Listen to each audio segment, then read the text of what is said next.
नमस्कार, मी डॉक्टर साधना भोवटे. आरोग्य साधना या माझ्या यूट्यूब चॅनलमध्ये आपणा सर्वांचं खूप खूप स्वागत आहे. आपल्याकडे व्हेजिटेरियन लोकांसाठी पनीर म्हणजे प्रथिनांचा एक अगदी मुख्य स्रोत मानला जातो आणि त्यामुळे घरोघरी पनीरचे बरेचसे पदार्थ अगदी भरपूर प्रमाणात बनवले जातात.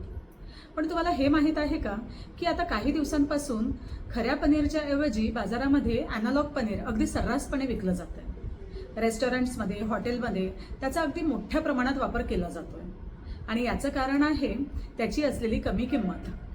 तर आता हे अॅनालॉग पनीर नेमकं आहे काय, ते बनवलं कसं जातं, त्याचा आपल्या शरीरावर काही साईड इफेक्ट होतो का, त्यामध्ये आणि खऱ्या पनीरमध्ये नेमका काय फरक आहे आणि आपल्या घरगुती गोष्टींपासून आपण अॅनालॉग पनीर आणि खरं पनीर यामध्ये कसा फरक ओळखू शकतो, याबद्दल मी तुम्हाला आज माहिती देणार आहे. पनीर बनवताना आपण दूध गरम करून त्यामध्ये सायट्रिक ऍसिड किंवा व्हिनेगर किंवा लिंबाचा रस वापरत असतो. परंतु अॅनालॉग पनीर बनवताना दुधाच्या ऐवजी vegetable oil, starch, milk solid आणि आणखी काही केमिकल्स. खऱ्या पनीरमध्ये भरपूर प्रमाणात प्रोटीन्स, अमायनो ऍसिड, कॅल्शियम आणि अगदी भरपूर प्रमाणात न्यूट्रिएंट्स असतात. परंतु अॅनालॉग पनीरमध्ये ट्रान्स फॅट, कोलेस्टेरॉल याचं प्रमाण जास्त असतं. त्याचबरोबर त्याची न्यूट्रिशनल व्हॅल्यू सुद्धा अगदी 0 असते, म्हणजे त्यामध्ये काहीही पोषक मूल्य नसतात. त्याच्या बनवण्याच्या प्रक्रियेमुळे अॅनालॉग पनीरचे आपल्या शरीरावर काही दुष्परिणाम होतात. ते म्हणजे हृदयविकार किंवा डायजेशनमध्ये प्रॉब्लेम येणे, मळमळ होणे, उलट्या होणे, त्याचबरोबर शरीरावर सूज येणे, असे अनेक दुष्परिणाम दिसून येतात. यावरून तर तुम्हाला समजलंच असेल की अॅनालॉग पनीर हे आपल्या शरीरासाठी नक्कीच चांगलं नाही.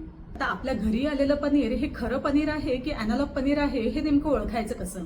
तर सर्वात पहिली म्हणजे अपिअरन्स टेस्ट. खरं पनीर हे फर्म असतं, त्याला दुधासारखा स्मेल असतो आणि त्याचबरोबर दुधासारखी टेस्टही असते. परंतु अॅनालॉग पनीर हे रबरी असतं, त्याला चवही काही नसते आणि त्याची स्मेल ही केमिकल सारखी येत असते. आता दुसरी घरगुती टेस्ट पाहू. त्यामध्ये गरम पाण्यामध्ये पनीर टाकलं जातं आणि त्यावरून तूर डाळीची पावडर टाकली जाते. जर त्या पाण्याला अगदी हलका लाल कलर आला तर त्या पनीरमध्ये युरियाचं प्रमाण हे जास्त आहे. तिसरी अतिशय फेमस टेस्ट म्हणजे आयोडीन टेस्ट. त्यामध्ये थोड्याशा पाण्यात पनीर घेऊन त्यावर टिंक्चर आयोडीनचे काही थेंब टाकावेत.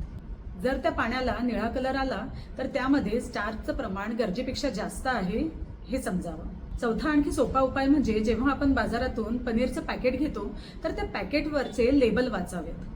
त्यामध्ये जर मिल्क आणि सायट्रिक ऍसिड मेन्शन केलेलं असेल तर ते खरं पनीर आहे. पण जर त्यामध्ये व्हेजिटेबल ऑइल, स्टार्च आणि काही केमिकल्सची नावं जर लिहिलेली असली तर ते अॅनालॉग पनीर आहे असं ओळखावं. अॅनालॉग पनीर बनवण्यामध्ये अतिशय कमी खर्च लागत असतो आणि त्याचमुळे त्याचे रेट्सही खऱ्या पनीरपेक्षा कमी असतात. आता तुम्हाला प्रश्न पडला असेल की आपल्याला उपलब्ध होणारं पनीर हे जर अॅनालॉग पनीरच आहे तर त्यावर आपण काय उपाय करू शकतो?